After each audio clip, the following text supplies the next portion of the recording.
السلام علیکم ورحمۃ اللہ وبرکاتہ۔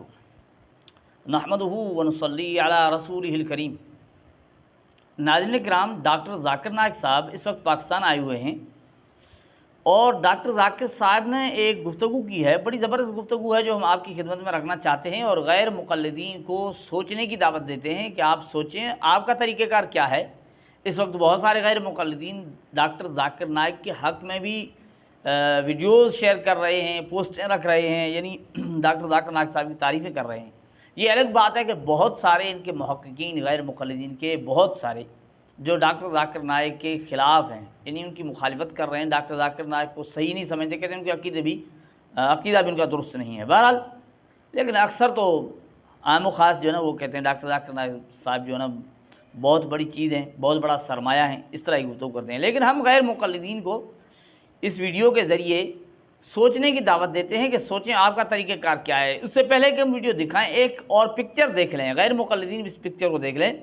یہ پکچر جو آپ کو نظر آ رہی ہے، آپ اس میں دیکھ لیں کہ ڈاکٹر ذاکر صاحب نے امام کس کو بنایا ہوا ہے، کس امام کے پیچھے نماز پڑھ رہے ہیں، اور پھر ان غیر مقلدین کو دعوت ہے کہ آپ سوچیں آپ جو کہا کرتے ہیں کہ ان کے پیچھے نماز نہیں ہوا کرتی، تو ڈاکٹر ذاکر نائک صاحب اتنے بڑے ہو کر بھی امام کسی حنفی کے پیچھے نماز پڑھ رہے ہیں۔ تو چلو بہرحال یہ تو بات سامنے آ گئی۔ ڈاکٹر ذاکر نائک صاحب کی ویڈیو سنتے ہیں کہ ڈاکٹر ذاکر صاحب اس ویڈیو کے اندر کیا کہتے ہیں، ایسا کیا کچھ کہہ دیا ڈاکٹر ذاکر صاحب نے کہ غیر مقلدین کو ہم سوچنے کی دعوت دے رہے ہیں۔ آج سن لیتے ہیں۔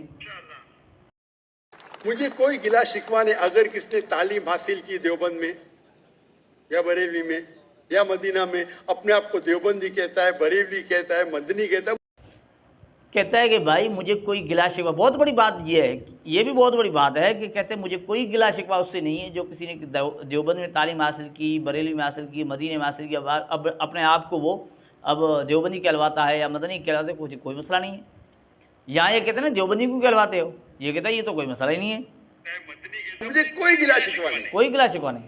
اگر آپ جس ادارے سے علم حاصل کیے، لیکن اس کے وجہ سے آپس میں there should not be differences، آپس میں بٹوارا نہیں ہونا چاہیے، کہ اس کی وجہ سے آپس میں اختلافات جو جھگڑے یہ نہیں ہونے چاہیے۔ اب دیکھیں کتنی زبردست دعوت دے رہے ہیں ڈاکٹر ذاکر نائک صاحب اسی آیت کے۔ اور ہم دیکھیں گے اگر آپ تحقیق کرتے ہیں یہ جو مذاہب ہے یا فرقے ہے اس کے اندر ڈفرینس بہت کم ہے۔ اب دیکھیں کہتے ہیں یہ جو فرقے ہیں، مختلف فرقے، ان کے اندر اختلاف بہت کم ہے، ڈفرینٹ بہت کم ہے۔ غیر مقلدین تو پتہ نہیں کیا کچھ بڑا چڑھا کر شرک تک پہنچ جاتے ہیں، کفر تک پہنچ جاتے ہیں، لیکن یہ کیا ہے کہ ڈاکٹر ذاکر نائک صاحب پاکستان آنے کے بعد امام بناتے ہیں تو کسی حنفی عالم کے پیچھے، مولانا فضل الرحمان کے پیچھے نماز پڑھ رہے ہیں، اور کہ یہ بیان کرتے ہیں اس میں یہ کہتے ہیں ان کے اندر، یعنی ان فرقوں کے اندر اختلاف کم ہے۔ جو غیر مقلدین رات دن لوگوں کو یہ گمراہ کرنے یا دھوکہ دینے کی کوشش کیا کرتے ہیں، لیکن ڈاکٹر ذاکر نائک نے یہاں آ کر بہت بڑی بات کہہ دی ہے۔ وہ یکسانیت 95% کے اوپر ہے، 95%۔ اگر ڈفرنس ہے، اختلاف ہے تو 2%، 3%، 4%۔ ہم مسلمان یہ 2% اور 3% پہ جھگڑا کر رہے ہیں۔ ہم کہتے ہیں 2% 3% پر جھگڑا کر رہے ہیں، اختلاف بہت کم ہے۔ تعالوا الی کلمۃ سواء بین بینکم، آؤ ہم اس بات کی طرف جو آپ اور ہم میں یکساں ہے۔ ہم جب کانفرنس کرتے ہیں بامبے میں، ہمارا جو پیس کانفرنس ہوتا ہے، ماشاءاللہ ملین کا مجمع ہوتا ہے، ہم مسلمان کے دیگر جو آرگنائزیشن ہے، دیگر جماعت سے بلاتے ہیں،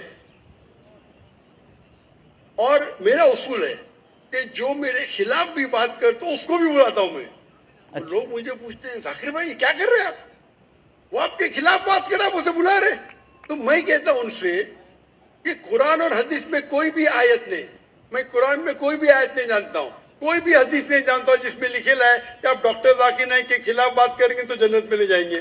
کتنی بڑی بات کہہ دی کہ تو یہ تو کہیں نہیں ہے کہ ڈاکٹر ذاکر نائک کے خلاف جو بات کرے وہ جنت میں نہیں جا سکتا، کہ میں اس کو بھی دعوت دیتا ہوں۔ بہت بڑی زبردست بات کہہ رہے ہیں۔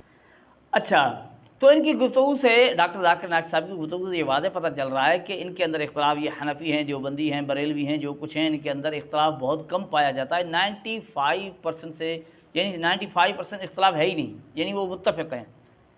بس یہ کوئی 2%، 2-2.5% بتا رہے ہیں کہ اتنا کچھ اختلاف ہے. یہ ڈاکٹر ذاکر نائک صاحب کہہ رہے ہیں. اچھا ان کے یعنی یہ جو نام لیے ان میں غیر مقلدین کا نام نہیں لیا، غیر مقلدین کا تذکرہ ہی نہیں کیا، اور یعنی جماعتوں کا تذکرہ کیا ہے. اب ایک تو دیکھیں نماز کس کے پیچھے پڑھ رہے ہیں، دوسری بات یہ دیوبندی کہلوانے پر اعتراض نہیں ہے ان کو، تیسری بات یہ کہ کہتے ہیں اختلاف اتنا ہے ہی نہیں جو غیر مقلدین بڑھا چڑھا کر پیش کر رہے ہیں.